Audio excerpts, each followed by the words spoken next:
ठाकरेंच्या शिवसेनेचे खासदार संजय जाधव यांनी घेतली अमित शहांची भेट। जनगणनेत भटके, विमुक्त आणि आदिवासी समाजाकरता स्वतंत्र कॉलम ठेवण्याची अमित शहांना विनंती। परभणी जिल्हा परिषदेतील 4 सभापतींची निवड प्रक्रिया। 2 सभापतींची बिनविरोध निवड। भाजपच्या ऐश्वर्या चव्हाण महिला व बालविकास तर पार्वती मुंडेंची समाज कल्याण सभापती म्हणून बिनविरोध निवड। धुळ्यामध्ये हनुमान जयंतीच्या दिवशी एकविरा देवीचा रथोत्सव। विधिवत पूजा करून शहरातील विविध भागातनं रथोत्सव गेला। महापौर आणि उपमहापौरांनी केली पूजा। किल्ले रायगडावरील शिवसमाधी स्थळी असलेला अनधिकृत बोर्ड हटवला। रायगडचे जिल्हा परिषद अध्यक्ष मंगेश वाकडीकर यांनी हटवला बोर्ड। शांतता राखा असा परिसरात लावण्यात आलेला बोर्ड शिवप्रेमींनी केली होती तक्रार। तुळजापूरमध्ये पोलीस आणि भाविकांमध्ये वाद। गाडी पार्किंगला लावण्याच्या कारणावरून डीवायएसपी निलेश देशमुख आणि भाविकांमध्ये शाब्दिक वाद। महिलांना मारहाण झाल्याचा भाविकांचा आरोप।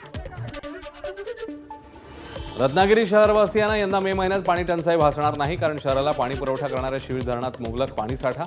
नगर परिषद पाणी सभापतींनी धरणावरून जाऊन पाण्याचा घेतला आढावा।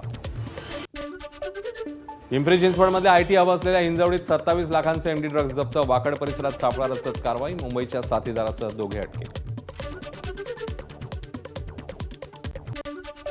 सिंधुदुर्गातल्या करूळ घाटात सिमेंट ट्रक दरीत कोसळला। विजापूरमध्ये राहणाऱ्या बाप लेकाचा जागीच मृत्यू। ट्रक सुमारे 500 फूट खोल दरीमध्ये कोसळला।